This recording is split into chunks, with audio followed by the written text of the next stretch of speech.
growing up in an environment where India had just come out of 350 years of British rule, you sit there going, I have to pull myself up. You had a conversation once with Steve Jobs where he told you not to be too nice. How did that candid conversation influence how you ran PepsiCo? I think the biggest lesson I took away was he said, what I was focused on was micro-understanding.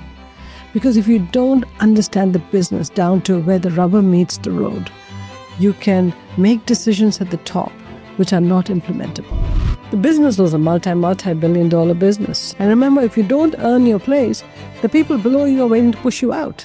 So people don't realize that as you get more senior in an organization, it's up or out.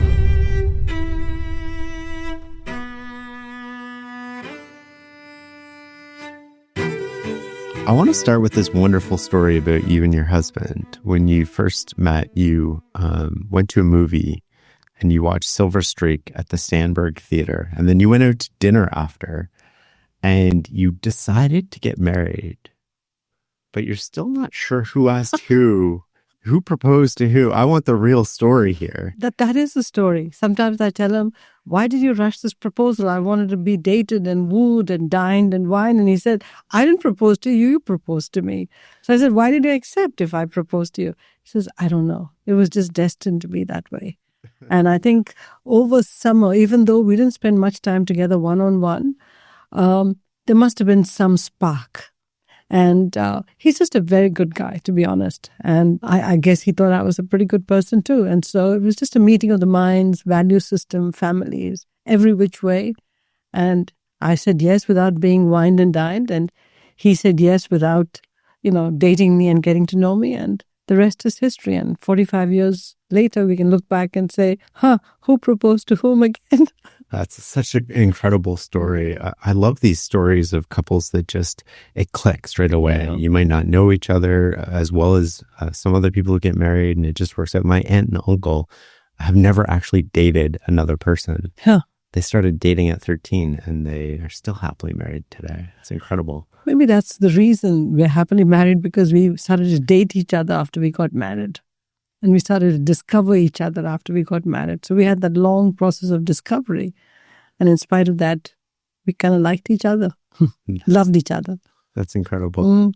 I want to go back to your childhood in India. Are there memories or lessons that stand out from your mom that you still carry with you today? It's mom, dad, grandfather, the whole extended family. It's not just the mother. And I think that it was a focus on excellence and doing well. It was sort of beaten to us. If you're going to do something, do it well. If you can't get good grades, then, what's your value to society? What are you going to do for society? So it was always this thing about push yourself. Don't sit idle. Satan has work for idle hands. If you can read in every spare minute, do it. So that's the environment we grew up in. And we couldn't go complain to somebody else because our entire community was that way. And so you sit there going, who am I going to complain to? If I complain to an aunt or an uncle, they'll say, oh, I'm doing the same with my kids. So we grew up in an environment where everybody was being pushed. And we were being pushed because we were growing up in an environment where India had just come out of 350 years of British rule. And it was trying to find its place in society. And we were looking at other countries and saying, wow, there could be growth, there can be innovation. The economy could get a whole lot better. And so everybody needs to pull themselves up to contribute to the country in order to make the country better. So that was the goal, to push young people. And so you sit there going, I have to pull myself up. The family pushed you, but you have to pull yourself up. Everything in my childhood was about that. It was about working hard, being a team member at home, doing chores, not having much money at all, but lots of discipline, freedom within a frame. That's what I remember. But work hard, study hard, and be viewed as a reliable person. If you promise something, deliver it. Okay, unless you're dead, you will deliver it. When you came over, like growing up in that environment, when you came over and you went to Yale, were you like, these people don't work as hard as I do? Like they don't come from this environment where, you're struggling to break out and you're you're sort of driven by your parents and everything around you is sort of pushing you forward, and there's no option for failure. You have to succeed and you have to keep going. I actually came here, I was in awe of everybody I met. And I tell you why, because there we worked hard because the simple things in life we didn't have. If you wanted to iron your uniform, half the time there was no power. So you had irons with hot coal inside them. So you have spray starch here. We had to, when I was in a Catholic school, your uniform had to be starched and you had to show up looking very crisp. Here you just buy spray starch and you spray it and you iron it on. There you had to make your own starch at home. And sometimes it would be clumps that would, land on the uniform because you didn't really, cook out the clumps in the starch that you made. And so we spent a lot of time doing things that people here didn't have to think about. You just went to the store and bought it, or you had electricity, you had water. So you took all that for granted. We had to spend a lot of time on those so-called unnecessary survival tasks growing up. So you come here and you watch everybody here going, wow, they're so brilliant. They think differently. They break boundaries. They're irreverent, but they're reverent also in their own ways. How does one become like that? I was more in awe of them rather than they don't work so hard.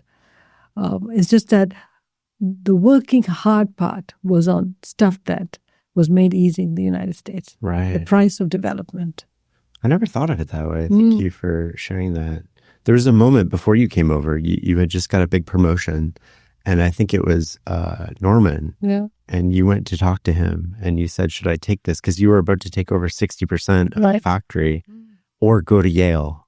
And walk me through that moment and what went into that decision because that's a huge promotion. That's incredible success. No question about it. I would have been incredibly young to run such a big part of the company. Would have been successful, would have been in an environment that I was quite familiar with. My expenses would have been nil because I would have had to live at home. No issues with anything. But I had always dreamed about the United States because all my friends had come here and loved American music, culture, innovation, entrepreneurship. Everything I read about just fascinated me. And at that time, we're not talking about the 70s. Yeah. America was the seat of culture and just brilliance. And as a young person growing up, your dream is to be part of this environment. So I went to Norman and said, hey, Norman, look, this job you've offered me is fantastic. One side of me says, take it and, grow in this culture and environment. The other side of me says, be a rebel. Go and be part of this incredibly amazing country and culture and environment called the United States. And I knew one was risky and one was safe. And something in me wanted to take that risky bet also. But Norman was clear. He said, look, if I were you, I would take the risky bet. Even though it would be a loss for me and the company, if I were you, I'd take the risky bet because you may not get this chance again. And even though I knew I was going to take on loan liabilities, I could fail. It was an alien country that I didn't have too much family in because I'd grown up with family. I decided to take the plunge. Has that changed how when you were like the CEO of Pepsi, did that change how you develop people? Where the best thing for Pepsi might have been for them to stay, but the best thing for them might have been for them to leave?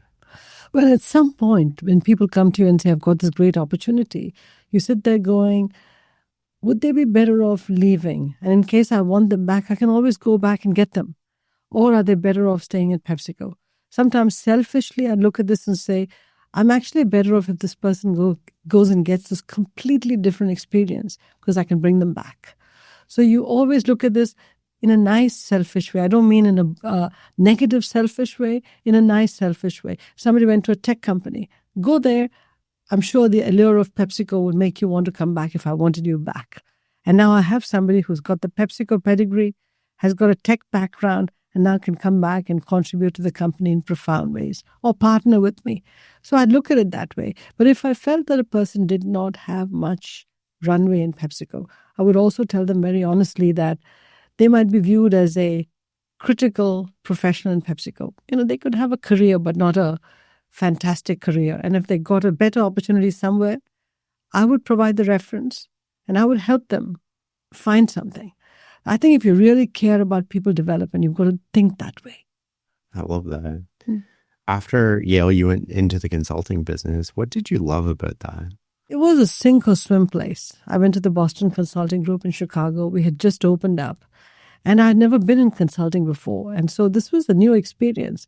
First of all, the caliber of people is just fantastic. Each one is pushing the other. You're operating at the highest level of a corporation. And in BCG, you worked on 2 different assignments at the same time. So you had to understand 2 industries, value drivers, 2 non-competitive industries. What are the value drivers? How do you think about adding value to the client in the assignment you're working on? And so it challenged me in profound ways. First, to learn industries, learn the economics of the industry, the value drivers. Think beyond the industry to see what insights you can bring to the industry. And learn about dealing with leaders at very high positions, which I'd never done before in the United States. I mean, I had looked at these leaders as, my God, so-and-so is the CEO, and now I'm sitting in the same room with the CEO. How do I behave? How do I articulate my point of view without sounding like I'm a know-it-all? There's so much I had to learn. In my 6.5 years at BCG, I think I grew 10 or 15 years. It was tough. It was a tough learning curve, but man, I would never trade that experience for anything in the world. I think a lot about systems, how to build them, optimize them, and make them more efficient. But efficiency isn't just about productivity, it's also about security. You wouldn't leave your front door unlocked, but most people leave their online activity wide open for anyone to see, whether it's advertisers tracking you, your internet provider throttling your speed, or hackers looking for weak points. That's why I use NordVPN. NordVPN protects everything I do online. It encrypts my internet traffic so no one, not even my ISP, can see what I'm browsing, shopping for, or working on. And because it's the fastest VPN in the world, I don't have to trade security for speed. Whether I'm researching, sending files, or streaming, there's zero lag or buffering. But one of my favorite features, the ability to switch my virtual location. It means I can get better deals on flights, hotels, and subscriptions just by connecting to a different country. And when I'm traveling, I can access all my usual streaming services as if I were at home. Plus, Threat Protection Pro blocks ads, malicious links before they become a problem, and Nord's Dark Web Monitor alerts me if my credentials ever get leaked online. It's a premium cybersecurity for the price of a cup of coffee per month. Plus, it's easy to use. With one click, you're connected and protected. To get the best discount off your NordVPN plan, go to nordvpn.com/knowledgeproject. Our link will also give you 4 extra months on the 2-year plan. There's no risk with Nord's 30-day money-back guarantee. The link is in the podcast episode description box. You know what doesn't belong in your epic summer plans? Getting burned by your wireless bill. Most of us don't realize just how much we're overpaying for wireless. But here's the truth. You could be getting premium phone service for a fraction of what you're paying now. Mint Mobile gives you high-speed data and unlimited talk and text on the nation's largest 5G network for just $15 a month. And right now they're offering 3 months of unlimited premium wireless for the same price. You don't need a new phone. You don't need a new number. You don't even need to change your contacts. Just smarter service, fewer surprises, and more money in your pocket. Summer's short. There are better things to think about than your wireless bill. Make the smart switch. If I had needed this product, it's what I'd use. The savings are undeniable. This year, skip breaking a sweat and breaking the bank. Get this new customer offer and your 3-month unlimited wireless plan for just $15 a month at mintmobile.com/knowledgeproject. That's mintmobile.com/knowledgeproject. Upfront payment of $45 required, equivalent to $15 a month. Limited time, new customer offer only for the first 3 months. Speeds may slow above 35 gigabytes on unlimited plan. Taxes and fees extra. See mintmobile.com for details. And a very competitive environment. Incredibly competitive. How did you go about learning about industries you knew nothing about? It's surprising, for example, let's say that I was working in the tissue business, all right, paper tissue.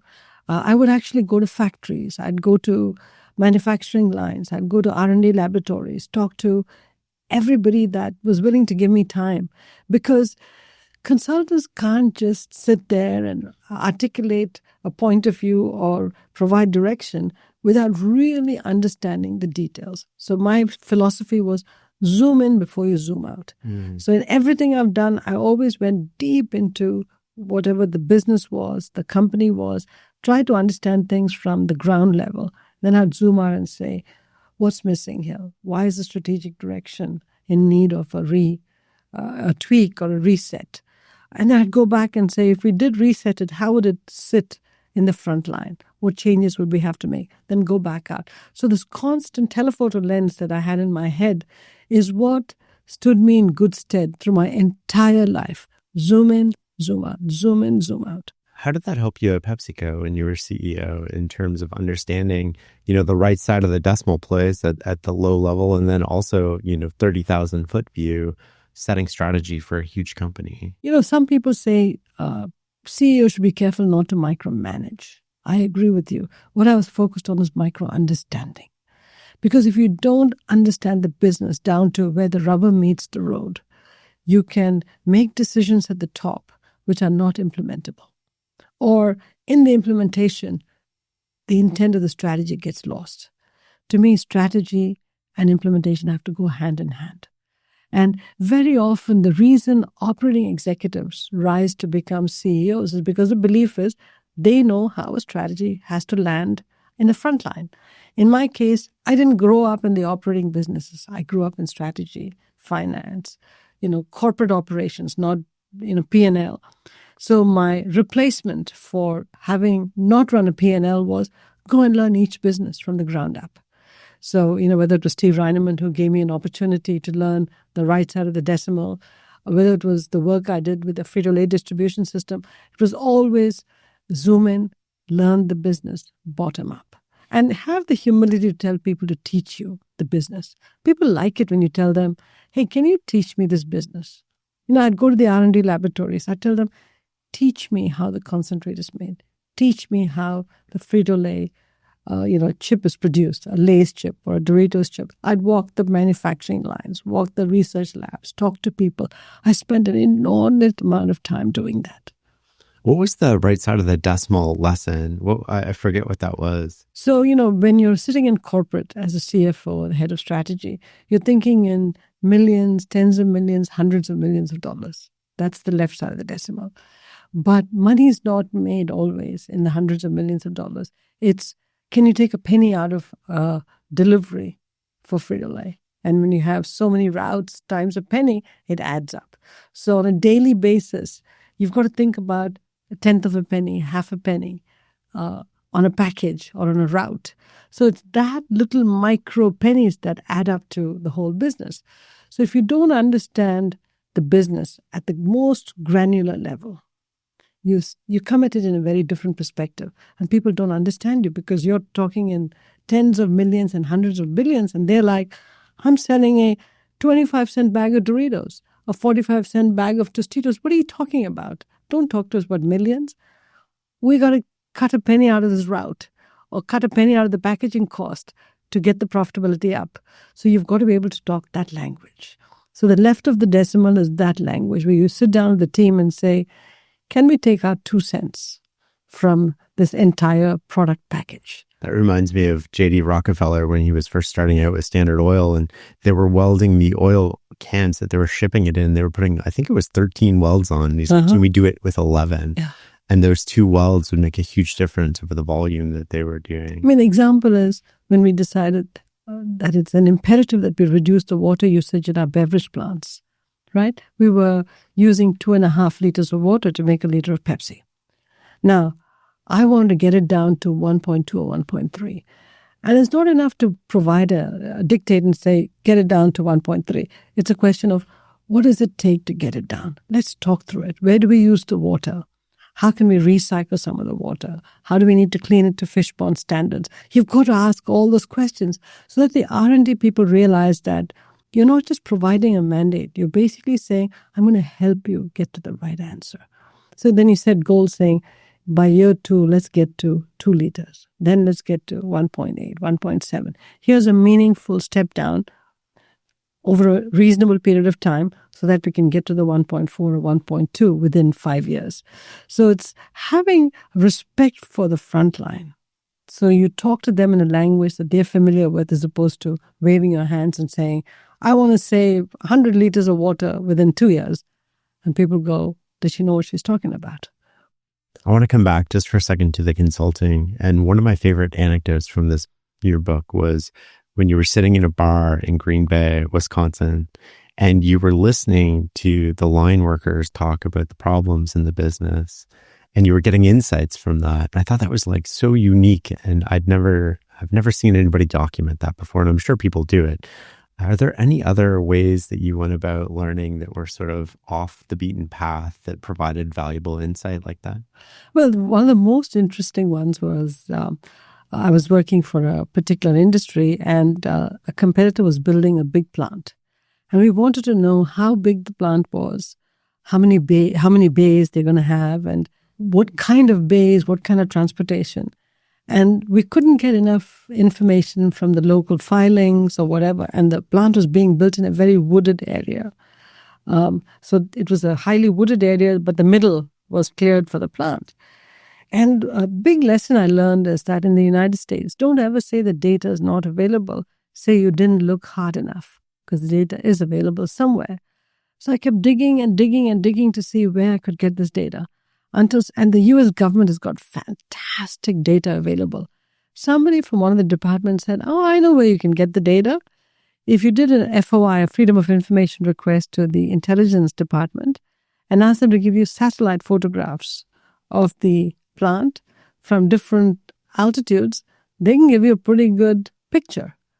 And I did that. And in a few days, I got the pictures at like 5,000 feet and 3,000 feet. And I now know from the top what the plant looked like, the size of the plant, what kind of bays, what kinds of products they might be considering manufacturing there.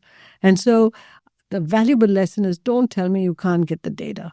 Find a way to get the data, because in the US, directly, indirectly, tangentially, you can get enough information and data to really develop hypotheses about the issues you're working on. And so I've always kept that in mind. When people come to me and say, I don't know how to get this data, I say, come on, go look hard. It's there. What an incredible story. Is there another example like top of mind that comes to you when you think of that? Well, when we were doing COVID, the question is, we didn't use it as much, but one realized this was available to us.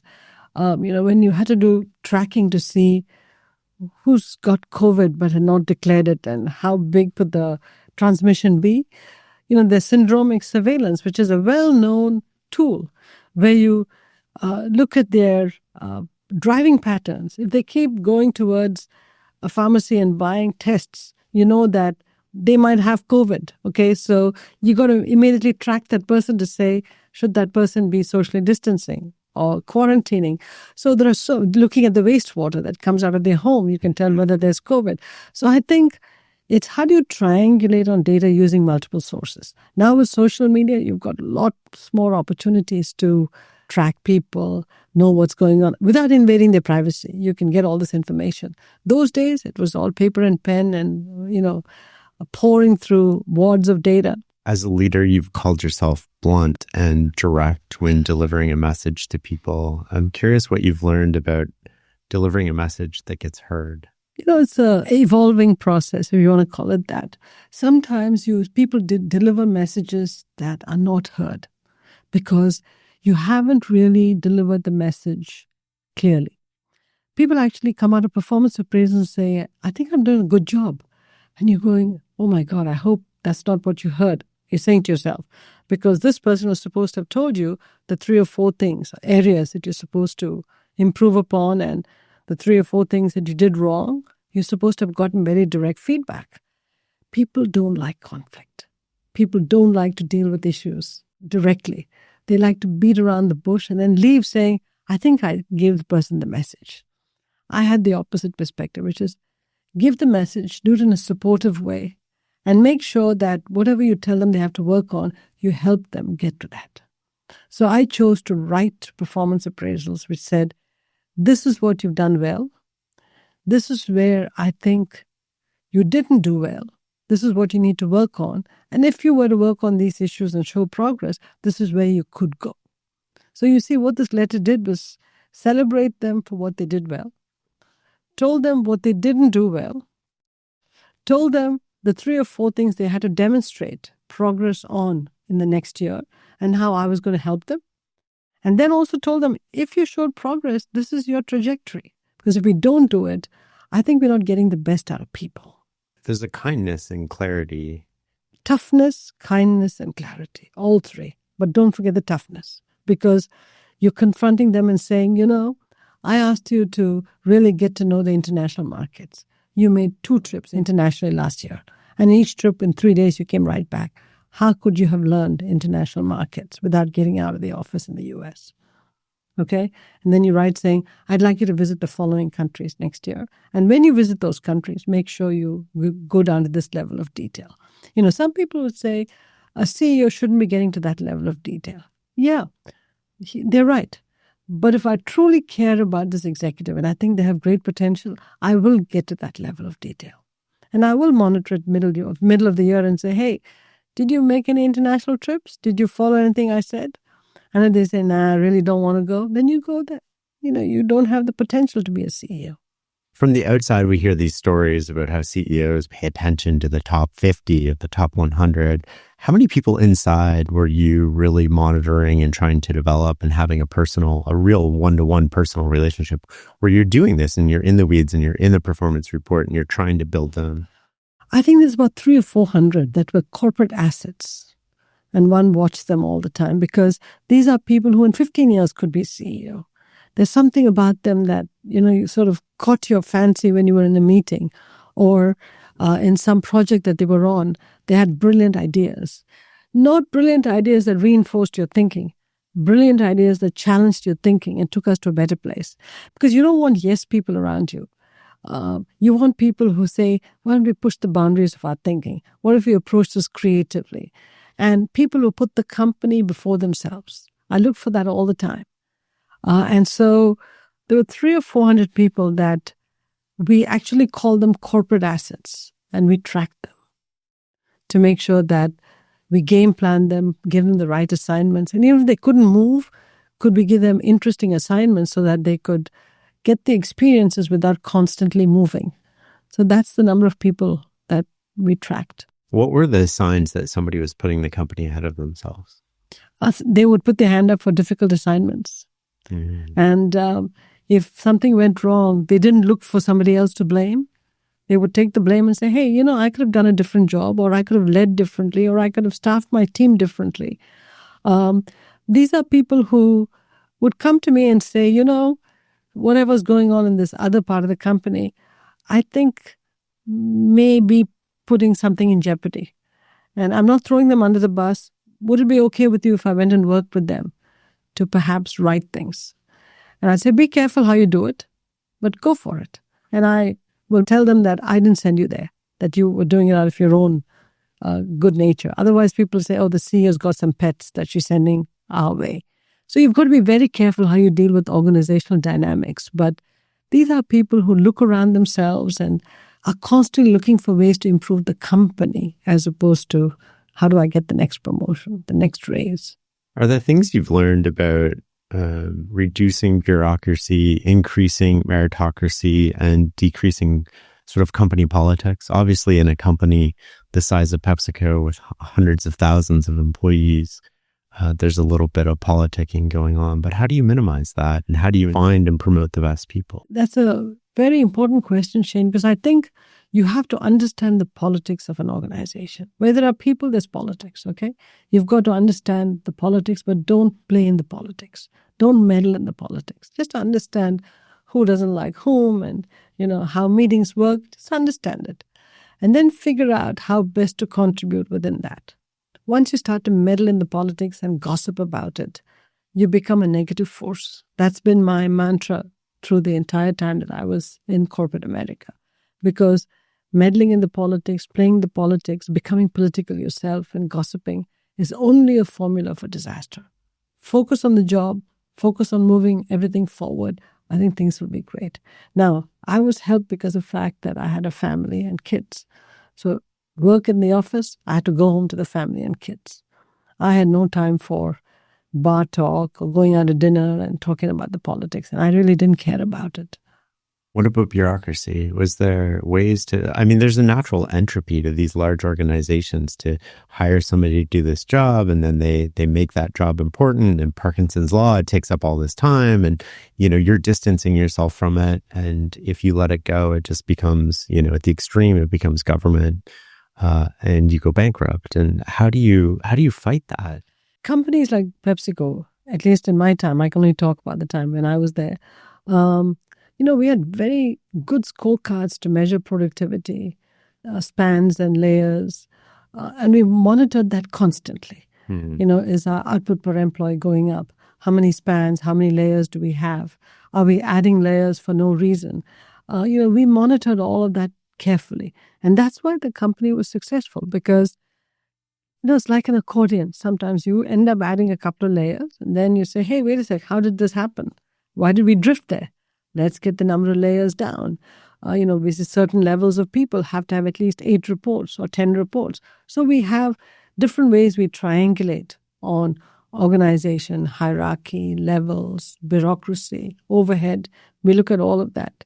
And because our target setting process for the businesses and for the company as a whole is always reasonably stretched. It's never easy targets. It's always a reasonable stretch. And then we always promise the street a number that's lower than what we set ourselves to do. Right. Okay, so we never do the opposite way. We tell the street higher number and promise ourselves lower and pay ourselves big bonuses. We always had internally stretched goals, and we promised the street something more reasonable. That way, we never got paid if we didn't make the stretch goals. The bonus, we never paid out bonuses without the stretch goals. So that was the performance culture in PepsiCo for every leader that was there in the company. You mentioned kids, and one of my favorite stories from your book, and I'm going to read this because I want to make sure I get it right, is when you got promoted to the president of PepsiCo and you drove home after work and you were so happy and you were feeling so confident about yourself. And when you got home, your mother was there and you told her you had the most incredible news. And she told you, the news can wait. I need you to go out and get milk. And you went back in the car and you drove to the store for milk and you came hopping mad telling your mother, I've just become president of PepsiCo and you couldn't just stop and listen to my news. You wanted me to go get the milk. And your mom said to you, listen to me. You may be the president of whatever, of PepsiCo or whatever, but you come home, you're a wife, a mother, and a daughter. Nobody can take your place. So leave that crown in the garage. Mm-hmm. What does that teach you about power and humility? Well, we grow up with all these dualities, especially as you ascend to the top. The dualities just grow, okay? Power and humility was a set of dualities that I had to struggle with always because I chose to be a mother. I chose to get married. I chose to work hard and ascend in my career. I was helped along by other people, but I decided I'd like to keep working and I'd like to do well and move forward. So when I make those choices, I can't delegate all of that to somebody else. I chose to marry an Indian man, which means that there were some duties and responsibilities that went with being a person of Indian origin. I didn't shirk them. And so having made those choices, she was right. Somebody else can take my place in the company, but at home, who else is going to be the wife and the mother and the daughter? Nobody else but me. And so I knew that I had to play those roles and play them well. So the real question was, since I made all those choices, how do I get the support structure and have the resilience to play all those roles? It's not easy to play all those roles, okay? You can't just come home and start bossing your kids around because they say, I don't work for you, Mom. And my kids have told me that. Stop treating us and like we work for you. Don't give us instructions. And so it's not that I talk to the people who work for me that way, but somehow they interpreted it as I just sit there in a chair and I boss people around. Little did they know, but they would say, we don't work for you. I said, I understand. And so I think that all that she was telling me was just constantly remind yourself as to all the roles you play. And don't just think that you can walk away from any of those roles because you made those choices yourself. Do you see that as balance or do you see it as harmony between these things? There's nothing called balance. what balance? Anytime you use the word balance, I think of this beam sitting on a fulcrum that's perfectly still, that doesn't exist. It's juggling all those roles. It's not even harmony. Sometimes it's not very harmonious. You just juggle those roles and hope the most important balls every day don't fall and crash and burn. So that's all you do. They're all full-time roles, each one of them. I think this often with, being ambitious and driven and working hard, and then also holding myself to an incredibly high standard as a parent. And it motivates me, and it simultaneously, like, having those standards can also be counterproductive because you're so hard on yourself. Is there any advice? You got to start off by saying, look, the job is a selfish thing. Okay, we love the job. We love, working on challenges. But when you have kids, you've got to understand it's a tether. It's a beautiful tether, but it's a tether. It's a loving tether, but it's a lifelong tether. And so I think you should have kids only if you love having kids. I mean, I adore my kids. They may not think that always, but I just adore my kids. I love them more than anything in this world. And so does it cause angst at times? Yeah, it does. Do sometimes I sit down and say, God, I wish I could just work on this problem uninterrupted? Yes. But that tether comes with some responsibilities. And so I have to have the resilience to balance all of those things. So each of us as parents, working parents, have to find a way to manage all of these priorities and not lose ourselves. We've tried a lot of supplements over the years, but Momentous is the first one the entire team is getting behind. We've been using their products daily, and not only do they work, they actually taste great. That's rare. Momentous stands out because of what they call the Momentous Standard, rigorous testing backed by science and the highest quality ingredients. Plus, there's no artificial flavors or sweeteners. Every product is NSF certified for sport or informed sport, meaning it's clean, accurate, and free from banned substances. If it's trusted by all 32 NFL teams and over 200 collegiate programs, it's good enough for us. They've worked with experts like Dr. Andrew Huberman and Dr. Andy Galpin to create products that support long-term performance, not just short-term boosts. From recovery to focus to energy, this is the supplement line that actually delivers. Head to livemomentous.com and use code KNOWLEDGEPROJECT for 35% off your first subscription. That's code KNOWLEDGEPROJECT at livemomentous.com for 35% off your first subscription. So what you end up doing is giving up some of the things that you wanted to do for yourself. Just forget them, because you've got to see it through the eyes of your kids, through the eyes of your spouse, through the eyes of the job. You have to morph into a new being. That's the reality. And when you were CEO of Pepsi, your kids were pretty young. How did you manage the information flow? Just the volume of information that goes to the CEO. How did you do your full day at work? I imagine you had like a homework bag almost, where you're coming home with, 2 or 3 or 4 hours of homework as well. But you got to put dinner on the table. You got to be there for the kids. What did that information flow look like? I had 2 or 3 skills, talents, I don't know what you want to call it, or curses. I didn't sleep much. Okay. So, you can either say that was, wow, you're lucky, or man, I wish I could sleep. I had a pretty good memory. I could read anything and it'll stick in my brain. And I was a speed reader. All 3 helped. I had a support structure between family, and then later on I could afford to hire help. I had a support structure. So to put food on the table, the food was prepared. And then the most important thing is I had a supportive spouse. The role that my husband played in this whole was just fantastic. And if I wasn't there, he made sure the kids were taken care of, because he was working full-time too. And I did the same when he was traveling. And so I think the 2 of us worked as a team. We had support from family a little bit, but mostly the help around us were like family. And the weekends we had no help. It was just us. But then we said, look, the weekends we were just devoted completely to family. I never went into the office on the weekends most of the time, but I worked from home because there's just lots to read. When the kids did homework, I did homework. And so was I always there for the kids? I'd say no. But you don't get to be CEO by being the perfect mom, the perfect wife, the perfect everything. You don't. You do the best you can, and that's all I did. Do you think a lot of people are unwilling to make those sacrifices? It's hard to make those sacrifices. I mean, I'd like to say it's easy. It's not. You look back and go, God, I missed all of these things I could have done for myself. I missed all of these fun events. I missed 20 date nights. Yes, you missed all of that. But, on balance, if you put it all together, the whole package worked okay. I see this often. We hold up CEOs and entrepreneurs and people starting a business as sort of, we want that, but we don't want all the things that come with it. It's a climb. It's a tough climb.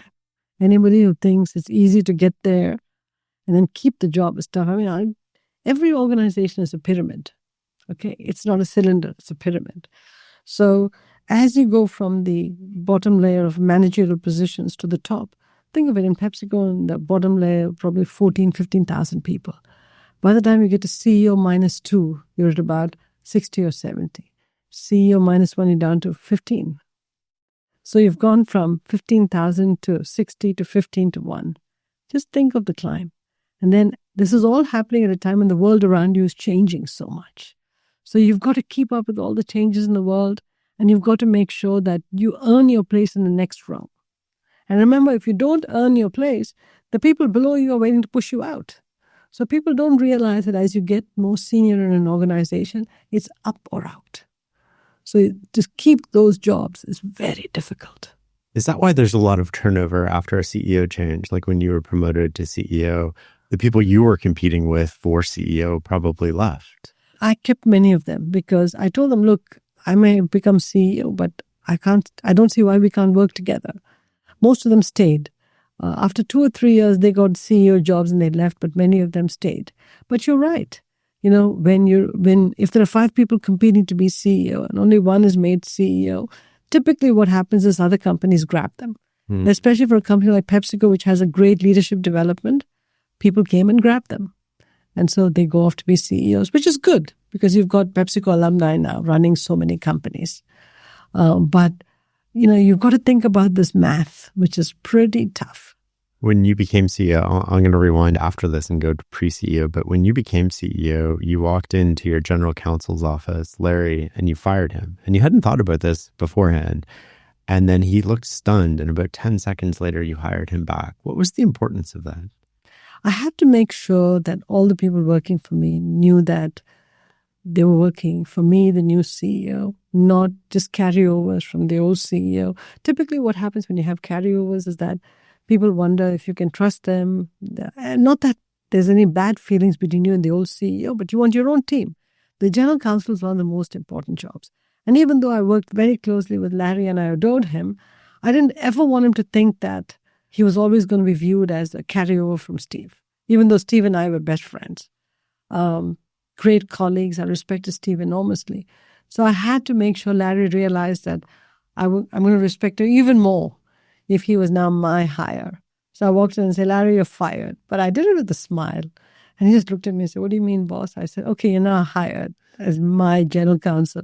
He burst out laughing. And my first years at PepsiCo, my early years as CEO, were successful because of Larry. What a general counsel. Well, even he said that was an important moment because it reset him as well to not being a holdover and to being there. Is it, when you mentioned you sort of like the old CEO around, if a CEO goes to the board, how does that impact the new CEO? The outgoing CEO is never in the deliberations. You provide your perspective and then you leave the room. The board picks the next CEO because remember, the outgoing CEO doesn't have to deal with the new CEO, right? And so that's what happened when Steve was stepping down, and that's what happened when I was stepping down. I told the board what I thought the company needed going forward. I gave them the dossiers of 4 or 5 people and said, these are all the pros and cons of each candidate based on what the company needs. And this is how these people have evolved over time, the trajectory of their development over the last 5 or 7 years. But it's your decision. You need to deliberate. You need to interview each of these people. You need to do your assessments. Because at the end of the day, I'm gone. Mm-hmm. You have to make sure the company stays successful based on the choices you make. And so the board deliberated diligently, met each candidate one-on-one and got to know them and spent almost 2 years deciding who should be CEO. So that's the way to do succession. And so I think outgoing CEOs can develop people, but they don't select the person. When a CEO steps down, is there a risk if they join the board of the company, they're stepping down from as CEO in a way that limits the incoming CEO in a way? That's my belief. I think an outgoing CEO should just leave, should not sit on the board, because then you're sort of curbing what the new CEO can do, because they're now always looking over their shoulder to see if they can take a direction that's different than the CEO sitting on the board. It's a terrible situation. When I stepped down as CEO, I told the board I wouldn't be chairman for more than 2 months max, and then I'm out, because I wanted the new CEO to have total flexibility to do whatever he wanted. While we're on boards, you're on many boards, including Amazon's. What's the difference between being the CEO and being a board member? When you're CEO, you're it. When you're on a board, you're one among peers. So it's a group of you collectively that are serving the company. Nobody is more important than the other. We're all doing it together. So it's got to be, you've got to understand you're dealing with peers, and together we are the board first. Point number 2, there's a deep urge as a CEO to want to manage the company. You cannot manage the company. You can only provide direction, ideas, suggestions to the company, and worry about the governance of the company. So you've got to make sure you don't dig into the weeds and create confusion as to whose direction should we be taking. So it's very important that CEOs forget their CEOship and put on a board hat. And always ask yourself the question, when I was CEO, if a board member behaved the way I'm behaving now, would I have liked it? Oh, that's a good question. You always ask yourself that question. And if you say, oh God, I would have hated it, then change your behavior. Okay, so understand the roles of the CEO and understand the role of the board member. And the third thing is, when you're a board member of the company, remember that the shareholders are expecting you to play the role of, setting the right strategy, picking the right leaders. All of that are the roles that this company is expecting you to, the shareholders are expecting you to perform. Focus on those things. Focus on the strategy. Focus on leadership development. Understand the business so you can marry it with the strategy. Focus on those things. Don't try to get into the weeds and try to micromanage quarterly results or annual results. It's just not your role. You've spent your life in strategy. What is strategy? It's a nebulous concept, but it's a very clear concept on the other hand. Strategy in my books is crafting a path forward for an entity that allows it to execute on that path forward with superior results. Okay, you never craft a strategy so that your results are diminished. You always craft a strategy to improve your results. But if you craft a strategy which is not implementable, it's not a strategy. So strategy requires implementation with it and a place that's better than where you are today. Both are difficult because you have to almost anticipate what the outcome of the strategy could be. It can be implemented and you're going to get to a better place. And that's the challenge with strategy. You've almost got to have a 360-degree view of the environment, of competition, of the markets, of customer evolution, everything else. And then you're crafting a path to say, this is how we should proceed. This is why it's going to be better for us than it is today. And incidentally, if the world around us changes, we're going to zag a little bit, but we're still going to focus on getting to a better place. That's why I think strategy requires unique skills. Zooming in, zooming out, being able to have peripheral vision constantly, learning from other industries. That's where consulting was a huge benefit because that's what consulting taught you, strategy consulting.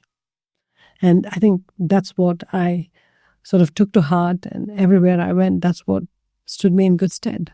There's 2 times that you've mentioned in this that it has to be implementable. What's the importance of that? Is that something that comes up often, or is that the difference between academic strategy and sort of real world strategy? Yes, definitely the latter, because very often strategy as it is taught by people who've never run a company, never implemented strategy. So I'll give you an example.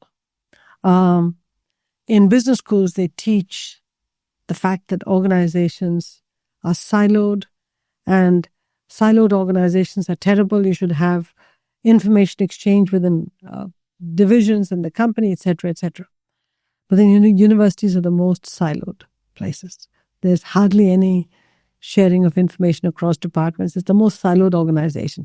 So you see what it is they're teaching something which is not implementable in that entity. So from our perspective, if I go into the company and say, I want power of one, I want PepsiCo to practice power of one, as opposed to Frito-Lay beverages, I've now got to say, what is power of one? What do I mean when I say power of one? What all do I have to change to make power of one happen? Where can the friction be in the company to implement power of one? How do I provide the right incentives to remove that friction? Because at the end of the day, everything has to happen through people. So you've got to understand people, and you've got to understand all the changes you've got to make to people, processes, incentive structures, everything to enable a change to happen. And that's what I mean by implementable. Don't just sit there saying we should have power of one. Talk about what is it going to take to implement it. And understand where it could be derailed, anticipate it, keep addressing it. Watch for signs when it's not working well. See what changes you've got to make. So you've got to be very alert when you're making a change. You're one of the few people I've interviewed that started with removing friction, which I think is beautiful. Most people start with force. How do I make this happen? How do I will this? How do I push through the friction? Most of it is friction in organizations, friction points, which you've got to look for and remove it. Coming back to the board just for a second here, what's the difference between a good board member and a great board member? A good board member probably does governance well and knows all the board rules and can show up at a meeting reading the material.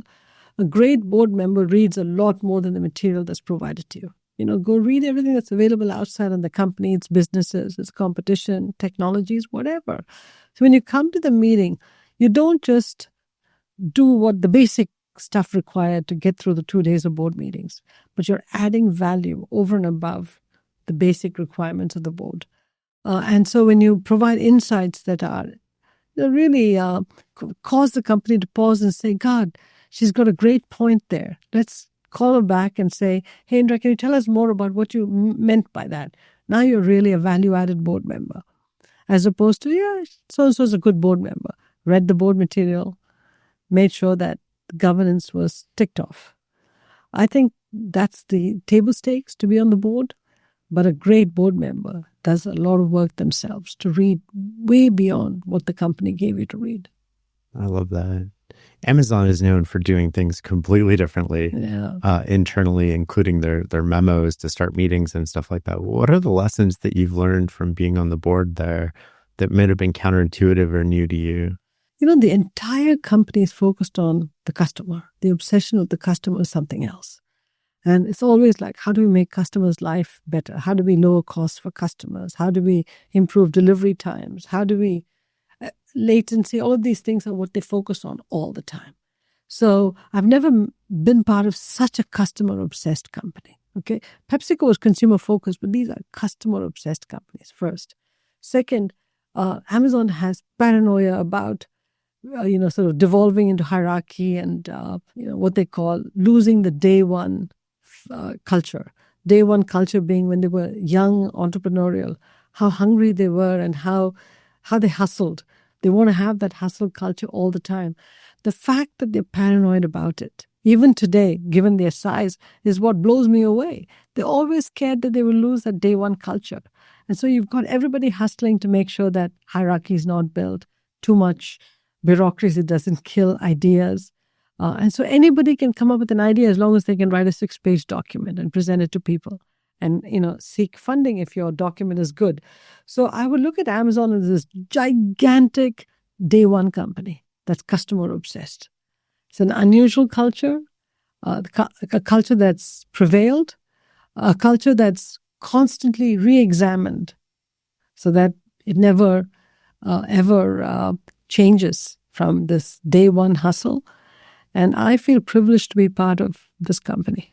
You've led directly as CEO through many crises, including, I think you had a food safety scare while you were CEO of PepsiCo. What are the differences between, academic and real world leading to a crisis, I guess would be a good way to frame this. Academics teach crises, which is good because how else will students learn about what leaders did in crises? So I respect academics who teach all that. And they do a good job of doing the teaching. The thing is, when you're in a crisis, it's happening in real time. Public is writing about it. You're being taken down in the eyes of everybody in the media and investors, analysts. You're home. Everybody's scared because your face is on TV saying, what the hell's going on? And it was even tougher for a female CEO because, women CEOs got a lot more attention than men. And so when you're going through a crisis, first of all, you've got to understand the crisis down to the details as opposed to, we have a recall. Sit down and get your R&D and manufacturing guys and say, tell me about this in a lot more detail. Ask all the questions you need to ask to understand exactly the root cause of the crisis. Then let them give you a plan as to how they're going to address it. Then step back and decide what the messaging is going to be. Very often people don't take the time to really understand the root cause of what causes crisis and don't listen to the plan. And then they try to pass the blame on to somebody else. As a CEO, the buck stops with you. How does that go with positioning? I love this because how do you take what's happening? You've agreed that this is the plan. This is the path forward. You have credibility with this. I think we can do a lot with this. And then how do I position that in a way where the company is moving forward in the best way possible, but you're positioning it for an audience too, to be receptive to it and not pass the buck? Honesty is critically important. When you have a crisis, be honest with your employees, with the outside world, saying, this is the crisis we're facing. This is how we're going to address it. And we're going to give you an update on this time frame. Honesty changes the whole game. Because when you try to use big words to hide the crisis or you're just trying to deflect responsibility, people just don't have time for this, including your own employees. Okay? And so I'll give you a little crisis. When we had our second activist investor in the stock, it was a crisis for the company because nobody likes to have an activist in the stock. I did a town hall and I told everybody, I said, look, I'll give you regular updates on the activist. You'll see it on TV, ignore it. There's a general counsel, the CFO, and I who'll handle the activist. Your job is to just keep focusing on delivering performance. That's your only job. Don't worry about the other distractions. And you can be sure that three of us have the company's best interests at heart. And they all knew that I always put the company before me. I said, we have the best interests of the company at heart, but we will keep you informed. But your job is to keep driving the performance. Now, deep down inside, I was in turmoil because I had to deal with all of this stuff instead of just focusing on the company. However, to the employees, I had to show that I was calm, I was in control, and that I was going to take them to a better place. So I think boards pick leaders for resilience, ability to manage through crises, and can you stay calm through it? The second activist investor you had, was that Nelson? Nelson Peltz, yeah. Walk me through that. What was that like? What was the engagement with them like? I mean, it's so far in the past now that it's all sort of come out, but from your point of view. It was a typical activist book. He wrote a white paper and he gave it to me. I mean, I knew Nelson Peltz for years. I liked him, actually. So there was no strangers walked off the street with a white paper. It wasn't that way. He'd done his work. Most activists pick data selectively to make their case. And so when he gave me the white paper, I didn't sit here going, I'm not going to listen to you. I said, look, let me study his white paper because he may be the external activist. I'm an internal activist. I want this company to do well. Mm-hmm. So why don't we look at his white paper as a free consulting report? And let's pour through it. If he has any ideas that we haven't implemented in the company, let's take those ideas. But we're not going to make big changes to the company just because Nelson said I had to make it.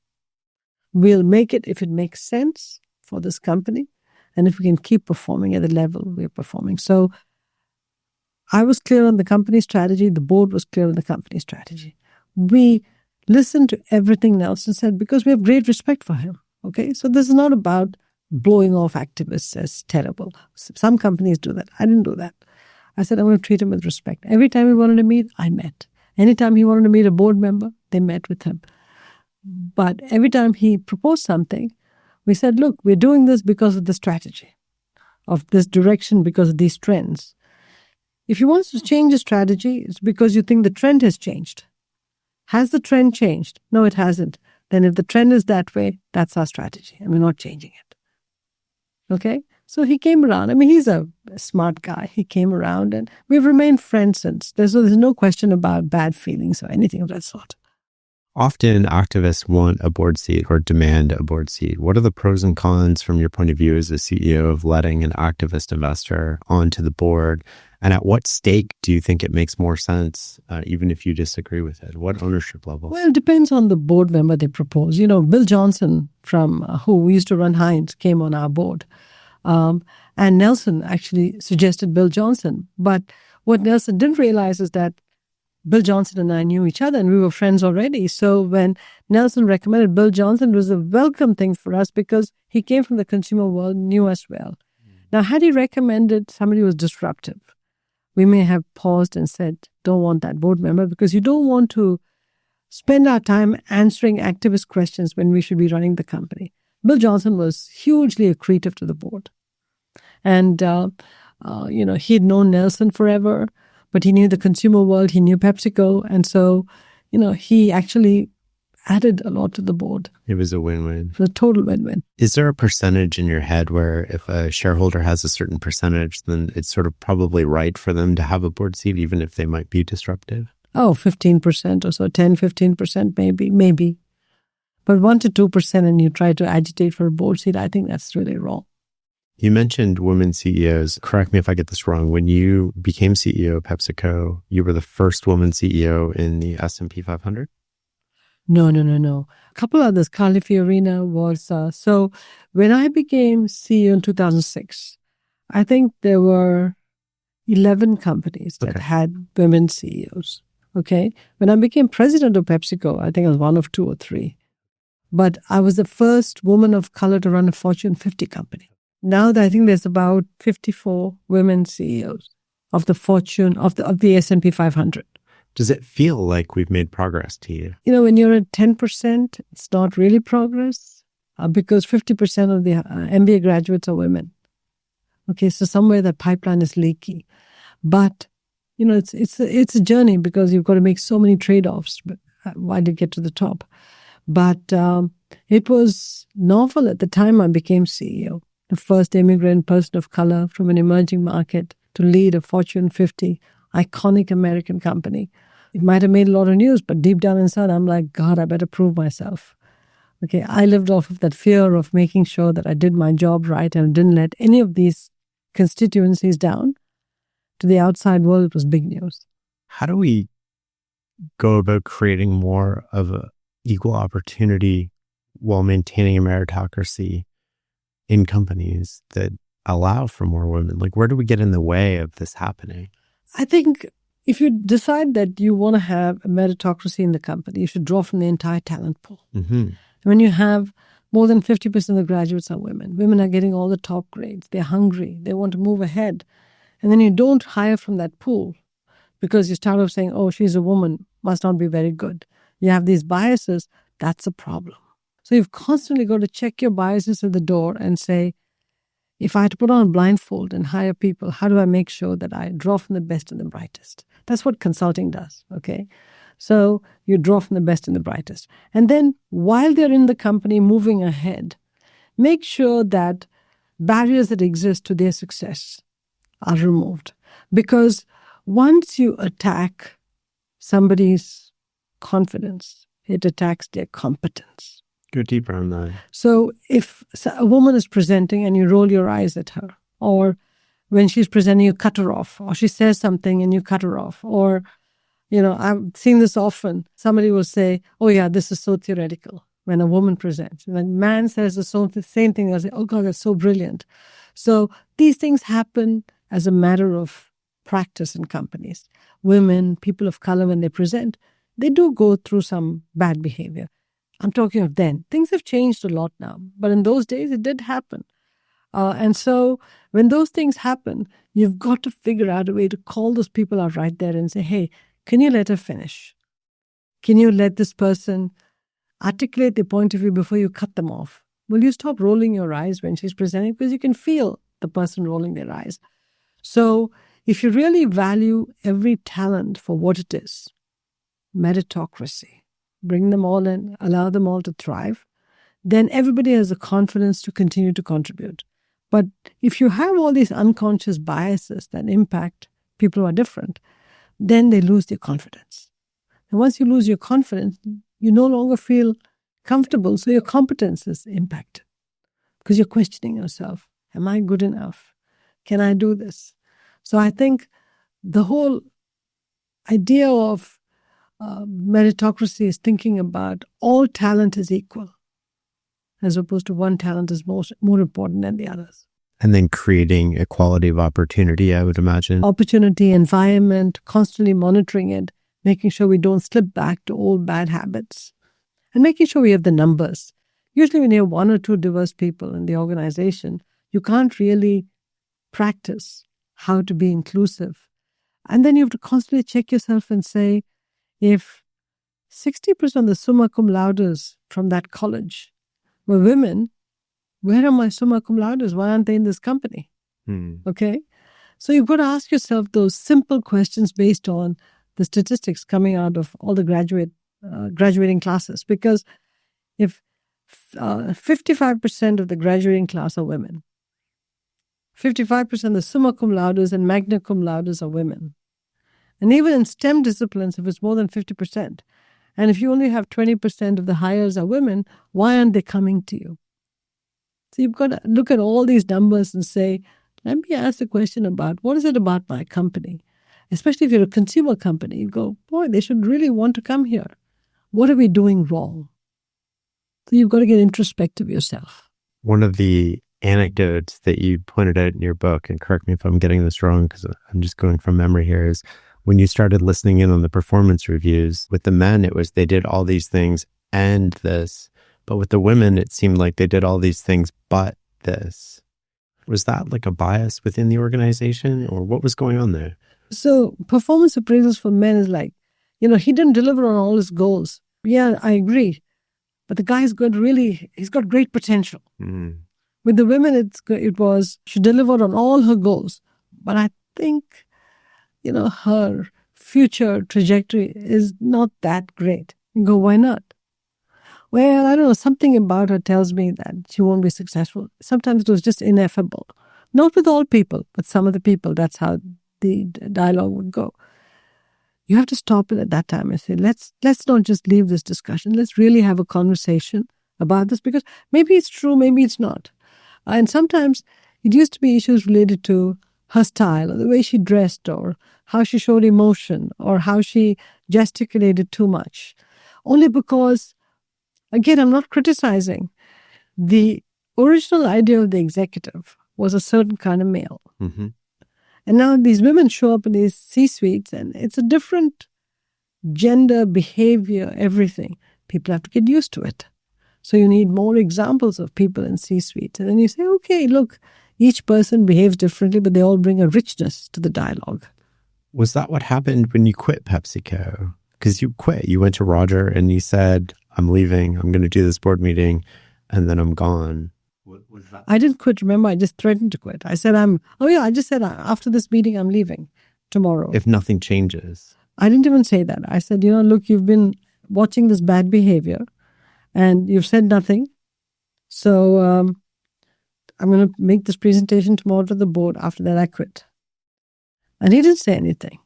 And then that day, the meeting with all the presidents that was supposed to happen, where I would always get beaten up, didn't happen. He called off that meeting and said he brought in the people who were tough on me. And I think he had a chat with them. And then the next day morning, he walked into my office and said, next week we're going on this trip to look at these operations and these operations. Just make sure. He didn't even tell me, I hope you've changed your mind. He just assumed. He just acted like. Yeah, nothing. And then, believe me, I don't know what conversation he had with those people. Everything was night and day after that. We never talked about it. Did you ever have to have a conversation like that with people? I would call out bad behavior immediately when I saw it. But in a gentle way, I'd say, hey, can you let her finish? Stop interrupting her. Or him. It could be a him too. Or I would say, don't roll your eyes when they're talking unless something's wrong with your eyes. Okay, so, but I do it in a way that didn't make them feel bad, but it was direct and pointed. You only have to do that a couple times. Yeah, that's right. The message goes quickly down the company. You had a conversation once with Steve Jobs where he told you not to be too nice. How did that candid conversation influence how you ran PepsiCo? I think he taught me a valuable, first of all, it gave me time, which was just so generous of him. I think the biggest lesson I took away was he said, if you care about something, and you should care about a few things, show your passion. Okay. For example, the guy who ran TBWH Ad Day, the ad agency, which was doing work for Apple, would always say, when you go to see Steve Jobs, the campaign, if he didn't like it, he'd throw the stuff all over the room and say, I want to see a new campaign by the morning, and you scream, utter profanities, do whatever. But he wasn't doing it to destroy the place. He was doing it because he cared so much about Apple that he wanted the absolute brilliant right campaign for Apple. And his way of showing his frustration at himself and at the group was to act the way he did. Okay? Now, as a woman, I'm not the kind that utters four-letter words and throws things around. But all that Steve Jobs was telling me was, people have got to know what you're really passionate about. When you're really passionate about something, don't sit here going, God, I don't want to send them back 3 times. It's okay to send them back 3 times. Get it to a point where you're really comfortable this is going to be good for the company. Show your passion, push people back. So I got to a point when design as a discipline was set up in PepsiCo. Mm-hmm. When they'd bring me something I didn't like, I'd say, hate it. Just absolutely hate it. And then I would tell a joke about it and say, this is what the customer is going to say when they see it. Or I'd say something like, this new product is delayed. I don't care, in 6 months we have to launch it, even though normally it takes 3 years to do it. And guess what? I'm the program manager, so we're going to meet every Friday morning to talk about this program. People go, you're the program manager? I said, yeah, I'm the program manager. And people would go, this is a disaster because to have a CEO review every week means we have to have 2 other reviews before we come to see you. I said, no, I'm the program manager. I'm not the CEO, I'm the program manager. Mm-hmm. And I was. And I told them, no need for pre-discussions before you come to me. I'm the program manager. And so people sort of realized that I was passionate about launching this product. And so they went along with the program and they were grateful. I removed every barrier, told them that, okay, this is what's holding you back. Let me make a few phone calls and see if I can't get this out of this company faster. So I jumped through hoops for them. There's a lot of value in being passionate about something and just that energy sort of like transferring over to everybody else. There's also a huge benefit to just having clarity. It's not like, it's okay, maybe try changing colors. It's like, no, I don't like it. It's garbage. Right. Like, come back with something new. But there's one big lesson. When you're in such positions of leadership and you have passion about something, don't try to take the credit. If the team does a great job at the end of it, even though you were the program manager and you drove it, give the credit to the team. Because you couldn't have done it yourself. The team did it. Mm-hmm. It's just that you exercise the power of your office to help them get there. So the credit should go to them. Make sure you give them the credit. If something goes wrong, take the blame. But blame flows upwards, credit should flow downward. Steve Jobs inspired the design thinking at Pepsi. Mm-hmm. How did that change how PepsiCo went about their business? Like, I remember you gave binders to sort of people and stuff, but like, how did it tangibly work its way into products and what was the impact of that? Well, all of a sudden people are saying, God, we can do so much with design. We can change our innovation process. We can change our package, our product design. We started to move from what's the color of the package on the shelf to how is this product going to be consumed? How is it going to be used? How is it going to be carried? How is it going to be stored on the shelf? How is it going to be stored in the pantry at home?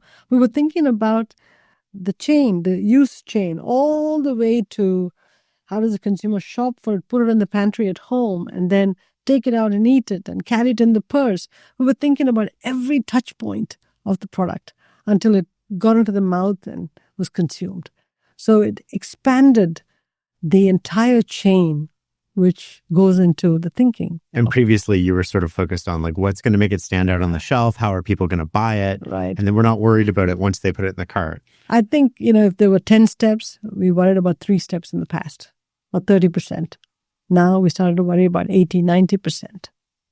So it was a different experience. It was fulfilling. People loved it.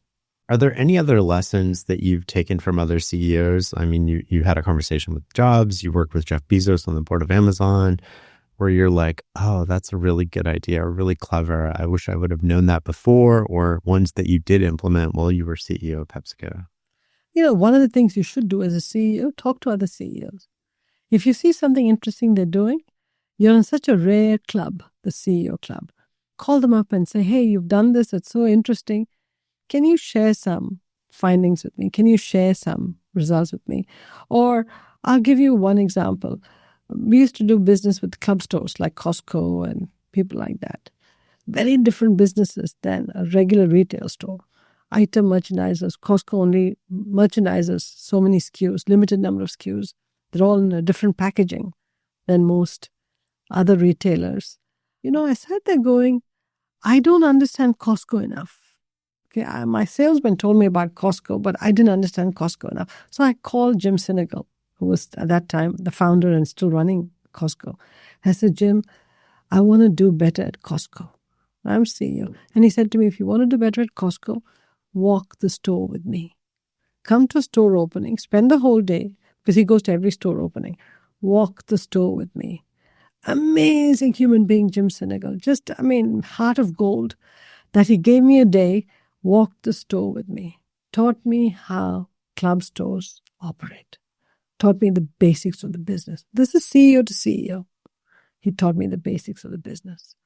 And in that store, everybody watched Jim Sinegal and me being great friends, but I'm the student, he's the teacher. And he taught me the business. Oh my gosh, walk me through this. Like, what did he point out? What did he notice? What did he draw your attention to? Package sizes, how they think about packaging sizes, how they think about treasure hunt. Because in Costco, there's always something new. How they think about the treasure hunt alley. How they think about pricing architecture. It's like Costco would have a unique packaging configuration, which was not really comparable to anything out there in the marketplace, and why that was important for Costco. What is their thinking about how to manage the budget of a family, especially a family with 2 or 3 kids. How do you think about that budget? So, for example, we stood at a refrigerated shelf. I remember in Port Chester, the store. He and I were walking in, and he said, okay, Indra, you get to pick a product that I should put into the store. Do you have an idea? I said, yeah, I gave him an idea. I'm not going to tell you what it was. I gave him an idea. And I thought, in 6 months, it'll show up on the shelf. 2 weeks later, I go to the Costco store. It's there. How he got it done in 2 weeks, I don't know. But it was a huge seller, so I felt relieved. But based on the draw of that consumer in that neighborhood, I thought this product would do very well. But he listened. You see that? You see how you feel about the fact that the CEO wasn't just teaching, he's also learning from you. And so I had experiences like that. I remember there was a Walmart senior executive, Greg Foran, who was running North America Walmart. And he was in Kiwi, and he was turning around Walmart North America. People thought he was very difficult. And I went to meet him. And Doug McMillan, the CEO, told Greg Foran, hey, Indra is a good friend of mine. And Greg Foran said, well, if you really want to learn Walmart, follow me on a store tour. And, these guys go to a store every day, some region. So Greg would say, I'm going to be in Pittsburgh from 8 a.m. to 6 p.m. on the 23rd of March. So I'd fly to Pittsburgh, I'd meet him there. And my job was just to trail Greg Foran to see how he looked at every aisle, how he looked at how clothing should be merchandised, what product was married with what, where did he stop and say, redo this entire display for the consumer. So I was learning from Greg Foran, but he allowed me to tail him. Okay, and so I felt it was a gift he gave me. And at lunchtime, he would only take a half an hour break. He sat down and said, tell me what you learned. Let me tell you what I think you should have taken away. Okay, Greg now runs Air New Zealand. I was in New Zealand a year ago with him. We were reflecting on our market experiences. He taught me more than I would have learned from anybody. But this is the advantage of being open to ideas, open to learning. And you can learn a lot from CEOs and become a better person yourself. Because at the end of the day, a company does not exist in a vacuum. That's one of the reasons we interview so many CEOs and share your lessons with our audience. Is there anything that stands out about what you learned that day walking through Walmart or the lunch after where you were sort of, oh, I never thought of it that way? You know, how they merchandise T-shirts is dark to light. You know, when you hang, let's say you're hanging a certain a T-shirt, but you've got to make sure the colors go from dark to light. If you mix up all the colors, consumers have a difficulty shopping for a T-shirt. Huh. He'll go and stand there, and then he'll look at his team and say, what have you done wrong? And, you know, sometimes the guy will have the right answers, sometimes they won't. You got to merchandise it dark to light. Or he stands in front of a Frito-Lay aisle and he'll say to the guys, what do you think about this aisle? All right? And they'll say, it's perfect. He'll say, yeah. Why isn't every aisle like the Frito-Lay aisle? Because PepsiCo's merchandised us perfectly. Or the best example, I remember we stood in front of a Quaker Oats aisle. He'll pull out 4 packages of multi-packs, you know, all the different flavors of. He'll put all 4 packs and he'll look at me and say, Indra, come here. I say, yes, Greg. I said, awesome lineup because it's my products, right? I own Quaker Oats. He'll say, each of these boxes, there are 3 different sizes, but each of these boxes has got 9 packs, 12 packs, 6 packs, whatever. But the pricing doesn't reflect the changes, you know. Why is that? And why do I need 4 different packs? Why don't I just have 2? And I'm going, but I don't have the reason. But, you know, he's thinking about how can I get the maximum inventory on these shelves that makes sense for the consumer, but have price transparency so the consumer is served well. And basically what he was pointing out to me is my pricing architecture was messed up. And it was causing confusion, I would imagine. And even if the consumer didn't express their confusion, they were probably confused because we were confused at that time looking at those 4 packages. Right. But he would look at it at that granular level. Oh, that's incredible. And, you know, you learn so much and say, guys, hang on. When you go back and you look at pricing architecture, you ask people these questions. How many SKUs did you put on of Quaker Oats? Why do we need 10 SKUs? Why not 4? It'll simplify the manufacturing operations. I think Frito does their own stocking of shelves. Do they not? Is there a reason behind that? Because the velocity is so high and it's all, you know, air in the bags, right? So if you put it through the warehouse, it'll take up too much space in the warehouse. So we bring it in through our trucks and our salesmen know how to put the right SKUs in the right place on the shelf. If Frito-Lay products and beverage products came through the warehouse, they would have to build separate buildings just to house those products. Right. Because I'll give you an example. A Frito-Lay chip will turn 40, 50 times a year. Beverages might turn 60 to 70 times a year. Toothpaste turns 12 times a year. Cookies turn 10 times a year. So, you know, those can come through the warehouse. But chips, milk, beverages, very hard to bring it through the warehouse. When you look at an aisle of Frito-Lay or PepsiCo products, what draws your attention? What do you notice? Well, I look for new products. Have they been slaughtered? Are the existing workhorses like a Lay's or Doritos got enough facings so the consumer knows that they should grab it? Is each package neatly crisped and put on the shelf? Because that's the media you own, right? Mm-hmm. When your consumer sees the product on a shelf, that's a media talking to you. So to me, the media you own is very important to the consumer because the media you rent is your TV and your advertising. Many people don't see it, but they see that billboard effect on the aisle. So how does your package show up on the shelves? Is the right assortment there? Can they shop it easily? For example, is there a corporate block called Frito-Lay or do you have potato chips, corn chips? How would you prefer having it? Are the dips next to the chips? If something is on deal, is it on an end aisle? There's so many things we look at. The Frito-Lay guys do a great job. That's awesome. One of the big strategic pivots, I guess, that happened under you is when you were president, you sort of outsourced the bottlers. And then when you were CEO, you brought them back in. Do I have that right? Well, you know, when Roger was CEO, we spun out the bottlers in North America. I executed on his direction. And at that point, it was the right thing to do. But when I became CEO, I realized that the market was growing, the bottlers were thriving. When the market growth rate slowed down, okay, The pie wasn't growing, but there were two companies, the concentrate company and the bottling company, fighting for a larger share of that pie. And it was not constructive. We were not serving the customer, we were now fighting amongst ourselves. I made that hard decision to buy back the bottlers. Now it gets back to strategy. Sometimes people say, oh, you flip-flopped. No, the environment changed. Remember I talked to you about you change strategy, the environment changes. You cannot be dogmatic about your strategic direction. When the environment changes around you, you've got to zag a little bit, which is what I did, bought back the bottlers.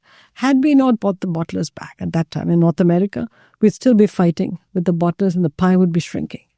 Because we're not serving the consumer, we're fighting each other. So it was tough, but we bought them back. But one of the ways that people deal with reality is to be humble. That was the best path at the time, but that sounds so easy, but this is a multi-billion-dollar decision. The business was a multi-billion-dollar business. So again, people are going to criticize you for flip-flopping. People are going to say you took on a more asset-intensive business. But was it right for the company? Got to put the company before you. They might criticize you, but is it right for the company? The answer is yes. What have you learned about decision-making that you wish more people knew? I think many people do it well. Decisions are rarely made in a vacuum. Decisions are made because you've looked at reams of data, you're married with experience, with a little bit of intuition, a lot of counseling with other people, a lot of discussions, a lot of input from other people too. Don't underestimate, how much knowledge is resident in your teams and how you can tap into it. And so I think if you're willing to incorporate all those points of view into decision making, you're going to end up with a great decision. But you've always got to keep one thing in mind. If something goes wrong with the decision you made, the blame is yours. If it goes well, give it to the team that worked on it. Okay, cover for them. Provide the air cover. But don't try to take the credit yourself, because the more you take the credit yourself, people go, she just wants to look good. Okay, just say, guys, I've got your back. We've done all the thinking, discussion. We've looked at this from every perspective. Go make it happen. If something goes wrong, I got your back. Your people feel empowered. You were involved in a lot of acquisitions of companies through strategy and through being the CEO of PepsiCo. Why does so many acquisitions not work out the way that they're intended? First of all, the acquisition logic should be correct. Okay, don't do deals just because it's sexy to do a deal or you're trying to buy some short-term growth or profitability. If you do it for the wrong reason, they will not work out. Second, any acquisition, the deal process is just 10% of the whole process. The whole work is in the post-merger integration. How do you integrate the acquired company into your company? How do you extract the synergies? How do you build a new culture? How do you absorb them? People don't pay enough attention to that. And when post-merger integration efforts are not done right, acquisitions do fail. And you've got to keep that in mind. And sometimes acquisitions don't work because the people that you put in charge of running the new company are not competent. I think one of the lessons I learned is respect the culture of the company you've acquired. I'll give you two examples. When we bought Tropicana, the days when there were oranges available in Florida, Roger said something very interesting to me. He said, it's a different company. It's a good-for-you product. Don't allow people from the rest of PepsiCo to go there and put their ideas on a good-for-you business because you'll mess up that business. So he made me go sit down with Ellen Maram, who was running that business, to say, what are the rules under which Tropicana should operate? Almost their value system. And he said, preserve that until this company is mature enough to be called part of PepsiCo. Very important lesson. The second was when we were buying Quaker Oats.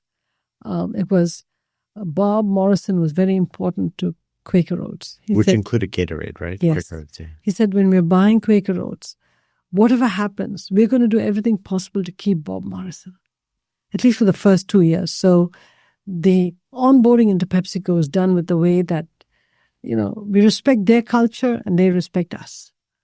Made a whole lot of difference. So I think acquisitions fail when you don't recognize these pitfalls and don't address them proactively. Are there any big mistakes that you made in an acquisition where you're like, lesson learned for next time, but... I'm not going to tell you those mistakes, but yeah, of course. I mean, we correct them. But yeah, we made mistakes. And if the mistakes were made is because I wish we'd played out how that market could have evolved even more. Or I didn't bring the bottlers in soon enough to talk about how they're going to carry it on the bottling system. Or I put it into Frito-Lay even though it was a good-for-you product, and somehow it became a fun-for-you product when I wasn't looking. So yeah, we made mistakes. The key thing is where it makes a huge difference and big bucks are involved, be careful. Be ultra careful about post-merger integration in people because the cost of failure is very high. I'm going to ask a question. I want to hear your sort of rapid fire response of either behaviors or traits. If somebody had an unfair advantage in PepsiCo and they were just constantly like knocking it out of the park all the time, what would be the behaviors and traits that that person would have or the skills? They've got this uncanny ability to zoom in and zoom out. Mm-hmm. They ask people for opinions and ideas and incorporate them. They put their hands up for difficult assignments and learn from difficult assignments. They've gone through failure in the past. People who hit it out of the park have been through a lot of failure and learned from that failure. They haven't allowed it to get them down. They've learned from those failures. They pick themselves up, talk about what they learned, fix it the next time and move forward. These are people who are typically humble. You know, people who hit it out of the park rarely beat their chests and say, I hit it out of the park, I hit it out of the park, look at me, I got to move forward. These are people who say, hey, this is what the company needed, I did it. And PepsiCo had a lot of them. Was that almost a reverse signal when people were too braggy about what they've done or look at me, look what I've done? And then you just dismiss that because, you know, historically that doesn't correlate really to people who do the work. You know, PepsiCo didn't have too many of these bragging people. So I was blessed to run a company where the culture was such that some people might have tried to be a bit more out there to take credit, but there were very few people who were braggers, really. Even Amazon has no braggers. Philips, the other company I sit on the board of, the medtech company from the Netherlands, not at all. Nobody brags. Everybody's talking about what can we do together to move the company forward. So I think I'm just lucky to be in these sorts of companies. Do you think that there's an important component to being part of a company? And I mentioned this in the sense of maybe COVID or work from home, where it's really easy not to feel part of something larger than yourself. But there's this very human side of us that needs to feel part of something larger than ourselves, whether it's a family or work, that we're making a difference, that we're contributing to society. Does that get lost in work from home, do you think? I don't even know what it is to work from home only. To me, if you don't come to work, interact with other people, understand the culture of the company, see people in the corridor, toss around ideas, pop your head into a meeting and say, hey, I see you guys are working on this. Can I help? If you don't have that sort of human interaction, I don't even know what it is to work in a corporation as opposed to doing a job from home, doing an assignment from home, if you want to call it that. So I grew up at a time when everybody came to work and I loved it. So as we went through COVID and post-COVID, I'm struggling to see how I would have run the company without people coming to work. I'm struggling to see how I would have developed people without seeing them. Now, let me come to the other side. I also see the benefit of people who choose to work from home because they can now juggle more responsibilities working from home. So I understand that too. However, I'm also of the belief, Jane, that if you choose to work from home, male or female, I don't care. If you choose to work from home, you might also want to accept that your promotional challenges your promotional opportunities may be limited. That was the most controversial tweet I've ever put out. I put this out, I think, in 2021 or 2022. And I said, if you work from home, you're going to end up reporting to somebody who works at the office. Unless you're in a company where only individual contributors move forward because you're all super techy. But in companies where you really have to work in teams to move things forward, I don't see how you can do it all on Zoom. I want to thank you so much for your time today. This has been a fascinating interview. We always end with the same question, which is, what is success for you? Performance with purpose. You know, when I ran PepsiCo, I ran it on that motto. To me, delivering performance in whatever field is one thing, but you've got to leave the place better than you found it. And you've got to do it with a deep sense of I want to make the world a better place. I want to make the company a better company. I want to make the employees feel better about themselves than when they, came into PepsiCo or had a different leader. So at every point in time, how do you have a deep sense of purpose to leave the place better than you found it? Those are the 3 words I used as a CEO of PepsiCo. Those are the 3 words that continue to guide what I'm doing today. This deep sense of purpose without taking your eye off the core performance you have to deliver. Thank you very much. That's a beautiful way to wrap this up. Thank you, Shane. Thank you for having me on your show. It's a privilege talking with you. You've just spent your most valuable asset with me, your time. This is an investment. My commitment to you is that you get the best possible return on that investment moving forward. While you're always welcome to return, the subscribe button is simply the most efficient way to ensure these conversations always find you. Subscribing and hitting that thumbs up button ensures my team and I can continue to bring you amazing conversations like the ones on your screen right now. Each one is a deep dive with someone who sees the world clearly and operates at the highest level in their field. We trust you'll find them valuable. Until next time.